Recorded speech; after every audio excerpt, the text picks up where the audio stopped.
सतनाम जी। वाहेगुरु वाहेगुरु वाहेगुरु जी।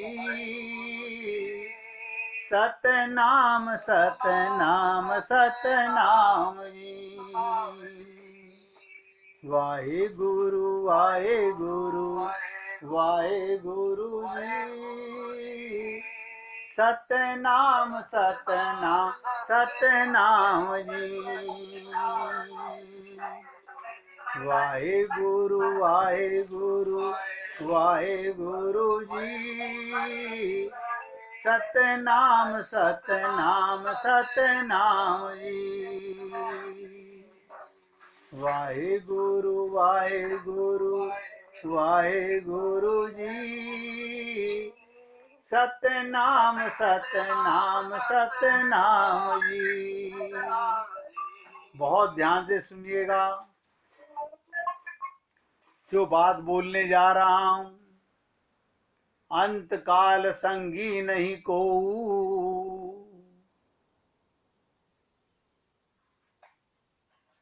ताकत लगा के समझिएगा। अंत काल संगी नहीं को, ये अचरज की रीत। नानक भवजल पार परे, जो गावे प्रभु के गीत। क्या मतलब, क्या कह दिया नानक जी ने? अंत काल संगी नहीं को। बताइए, कमाल है। आखिरी समय कोई साथ नहीं देगा, कोई संगी नहीं होगा आपके साथ जाने वाला। ये अचरज की रीत, सारी जिंदगी तो अरे बाबा हम उसके साथ, हम उसके साथ, हम उसके साथ। और देखो ताज्जुब की बात, जिसके साथ हर पल रहते हो उसे भूले रहते हो। कैसी अचरज है ये? अचरज की रीत है कि अंत काल संगी नहीं को। अरे नानक भव जल पार परे, जो गावे प्रभु के गीत। नानक जी सीधे शब्दों में कहा, एक परम से प्रीति ही, पुरुषोत्तम से प्रीति ही, परमात्मा से प्रीति ही सच्ची प्रीत है।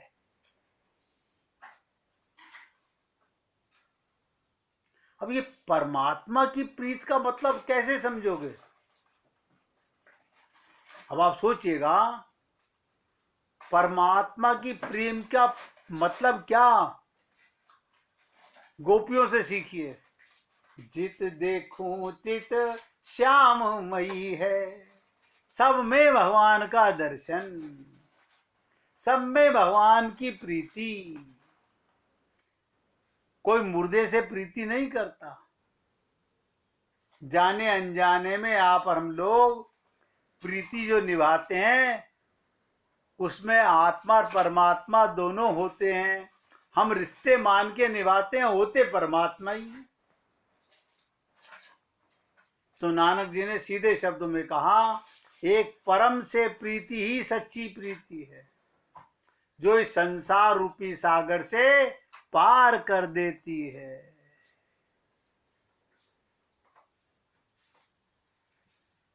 अब आप सोचिए,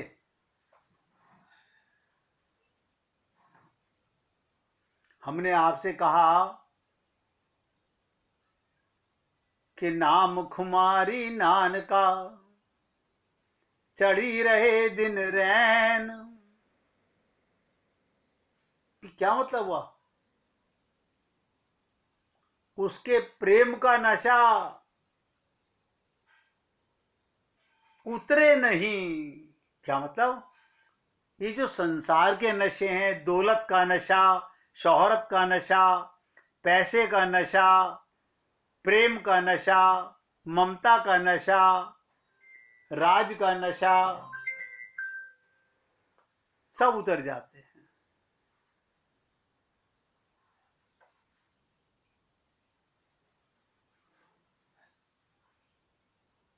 आज महान संत नानक गुरु का प्रकाश दिवस है।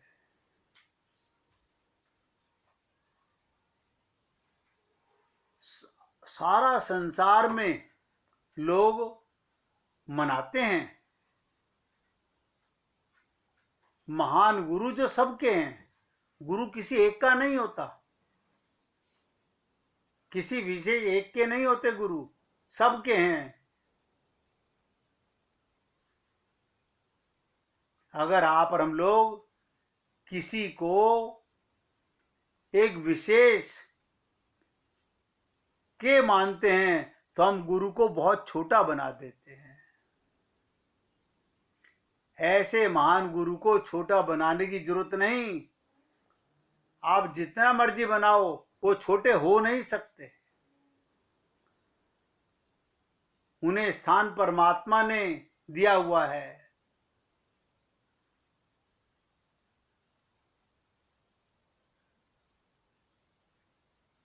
इसीलिए कहा गया कि नानक नाम जहाज है, चढ़े सो उतरे पार।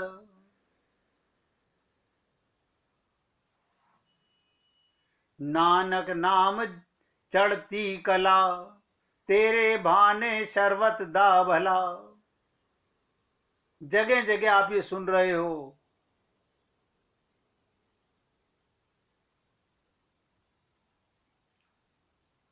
इनकी थोड़ी सी चर्चा आपके साथ करने का प्रयत्न करेंगे।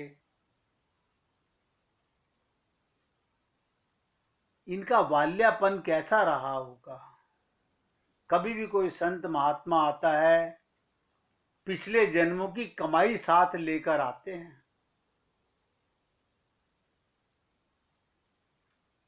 हमारे बीच उजागर कब गुरु हुआ वो अलग बात है। परमात्मा तो इनको भेजते ही इसी काम से हैं। उनकी बाल्यावस्था, यौवन अवस्था संत महात्माओं जैसी नहीं होती। भगवान की कृपा होती है तो वो संत बन जाते हैं। और ये तो बने बनाए संत आए हैं। इन्हें इस जन्म में मेहनत कम करनी पड़ी, क्योंकि संत महात्माओं के पिछले जन्मों की कमाई, उनकी मेहनत इकट्ठी करके साथ लाते हैं। कैसा बचपन, चिड़िया उड़ाने की कहीं नौकरी मिल गई, काम मिल गया। किसी खेत में चिड़िया बर्बाद करती थी, नन्हे से नानक को ड्यूटी दे दी गई, इन चिड़ियाओं से खेत को सुरक्षित रखो। क्या मतलब, उस खेत का अन्न दाना ये चिड़िया बर्बाद ना करें, चुनकर ना ले जाएं।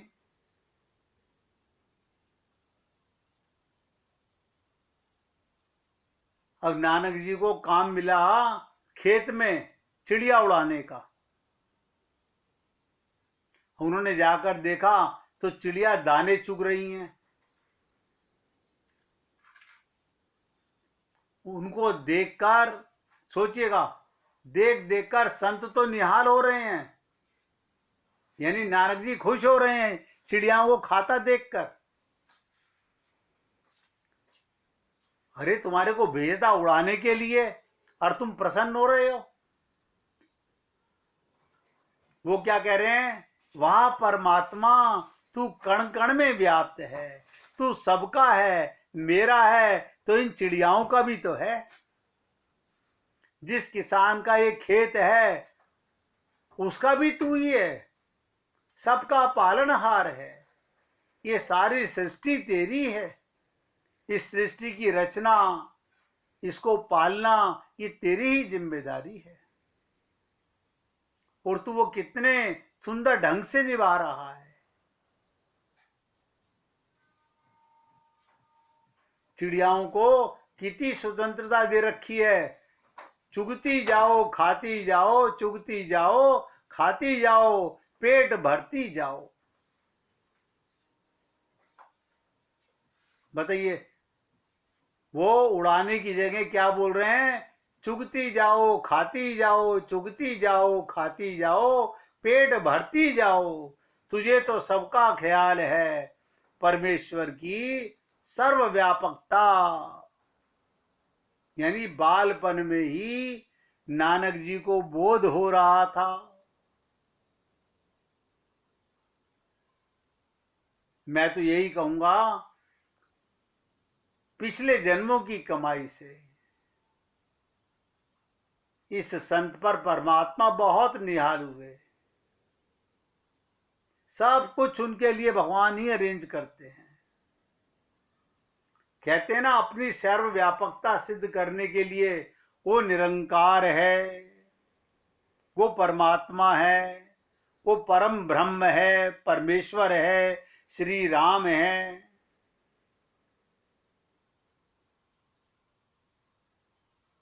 लेकिन ये तो पक्के राम नाम के उपासक थे। आपको और हमको पता नहीं, नानक जी पक्के राम नाम के उपासक थे, निराकार ब्रह्म के उपासक। उन्हीं को राम कहकर पुकारते।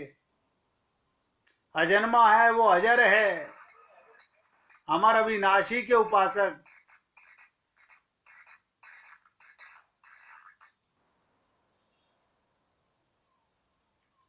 कहीं किसी रूप में भगवान विष्णु दिखाई दे रहे हैं, कहीं माँ लक्ष्मी दिखाई दे रही है, कहीं कार्तिक स्वामी दिखाई दे रहे हैं, कहीं उनके वाहन दिखाई दे रहे हैं। मानो निरंकार स्पष्ट कर रहे हैं बाबा नानक को, मैं एक हूं, मेरे रूप अनेक हो सकते हैं, मेरे नाम अनेक हो सकते हैं, लेकिन परमात्मा कहते हैं मैं एक ही हूं नानक।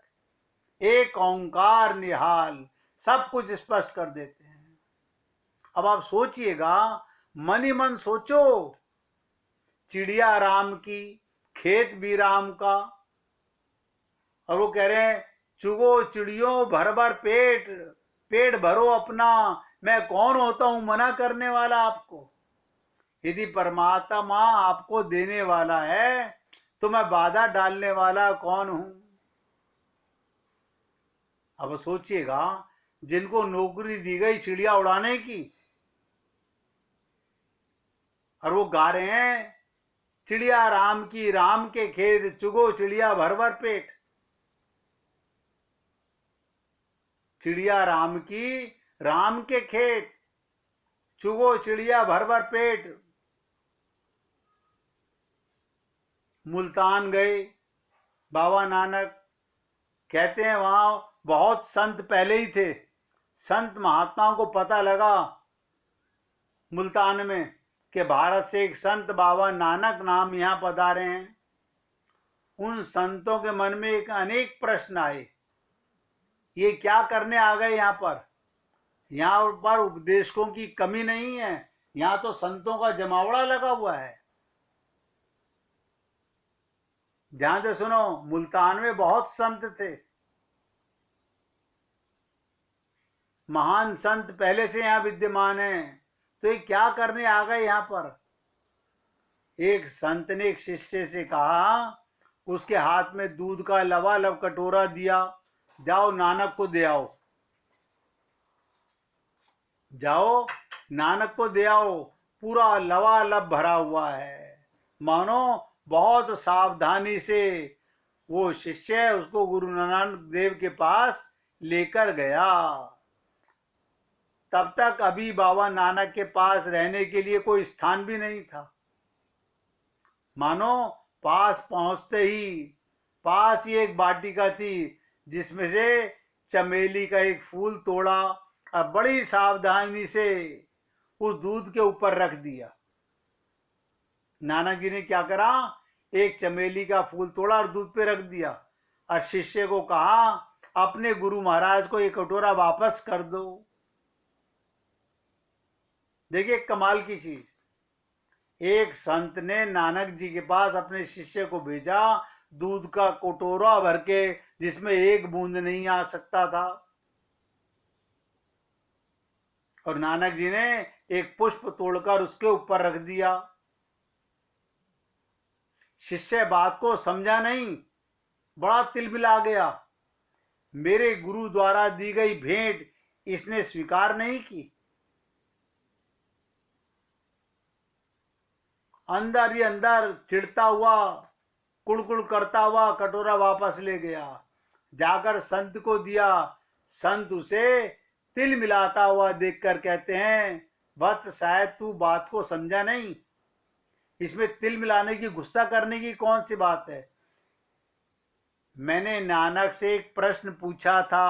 अब ध्यान से सुनो, ये संतों की चर्चा आंखों ही आंखों में इशारे से हो जाती है। वो संत अपने शिष्य से बोले, मैंने नानक से एक प्रश्न पूछा था। संत आपस में कैसे बातचीत करते हैं। मैंने नानक से ये दूध का कटोरा लबालब भर के, ये दूध का कटोरा भेजकर एक प्रश्न पूछा था। उसने उस प्रश्न का उत्तर दिया है मुझे। बताइएगा क्या पूछा था महाराज आपने। शिष्य पूछता है, कहते हैं,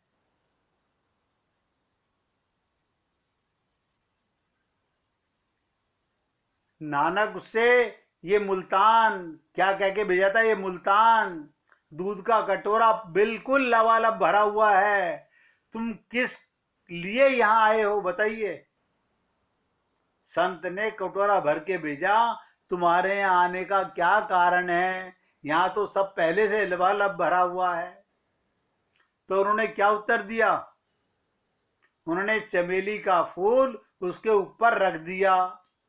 जिस प्रकार ये दूध के सौंदर्य को ये चमेली का फूल कम नहीं कर रहा, इसकी सुंदरता को और बढ़ा रहा है, वैसे ही नानक जी ने जवाब दिया, मेरे आगमन से आपको कोई नुकसान नहीं होगा।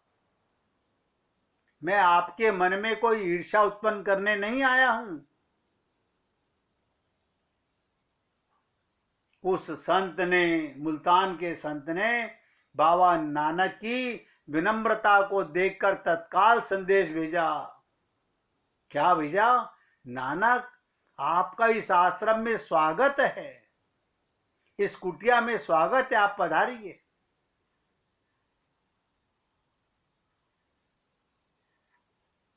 अब आप सोचिएगा, आप और हम लोग क्या समझेंगे इन बातों को।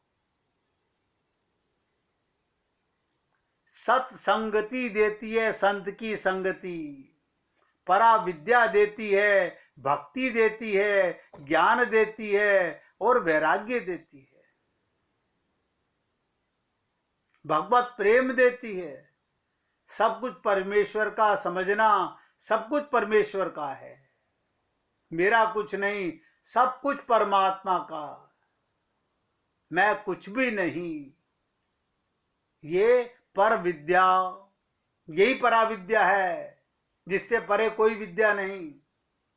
इसे छोटे से शब्द से बताऊं, त्याग कहते हैं, जो कि आप और हम लोग नहीं करते हैं। इसलिए मैंने कहा कि बाल्यावस्था में नानक ने यही सिद्ध किया, सब कुछ राम का है, चुगो चिड़िया, चिड़िया भी राम की, खेत भी राम का, सब कुछ राम का है, बंदे का कुछ नहीं, मेरा कुछ नहीं, वही त्याग है। यहीं से त्याग की एक शाखा शुरू होती है।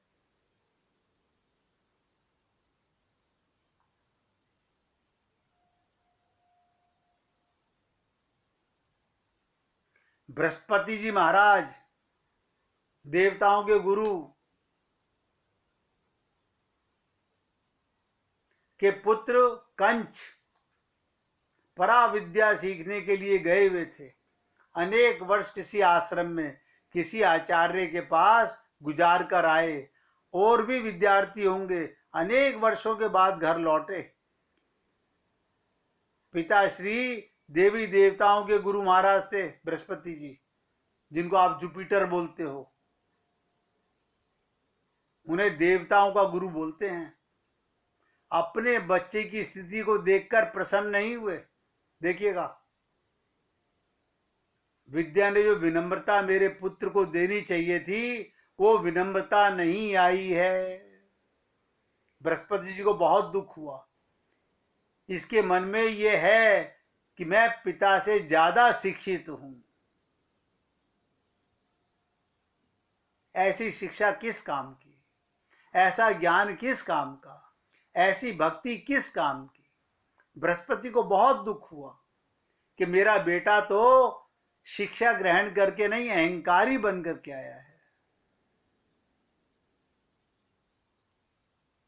इसके मन में यह कि मैं पिता से ज्यादा शिक्षित हूं, मैं पिता से ज्यादा विद्वान हूं, ज्यादा ज्ञानी हूं। इसको विनम्रता देने की बजाय इसमें तो अहंकार भर दिया। बाप बाप ठहरे और गुरु गुरु ठहरे।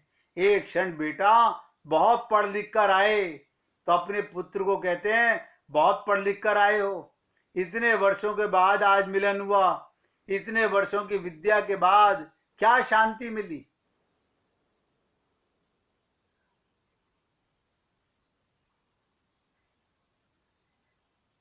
जाओ बेटा त्याग करो, शांति मिलेगी।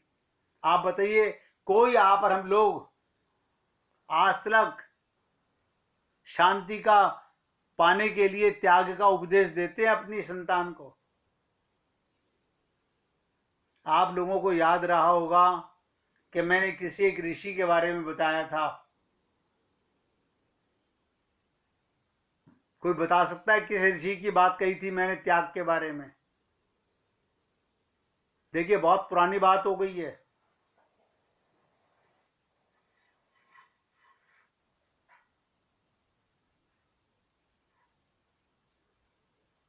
मैं अब यही बताना चाहता हूं कि आप और हम लोगों को फिर याद क्या रहेगा? अगर त्याग की बात भी हम याद नहीं रख सकते तो हम क्या याद रखेंगे? कोई नहीं, अभी चर्चा करते हैं। 1 मिनट भगवान श्री राम को याद कीजिए।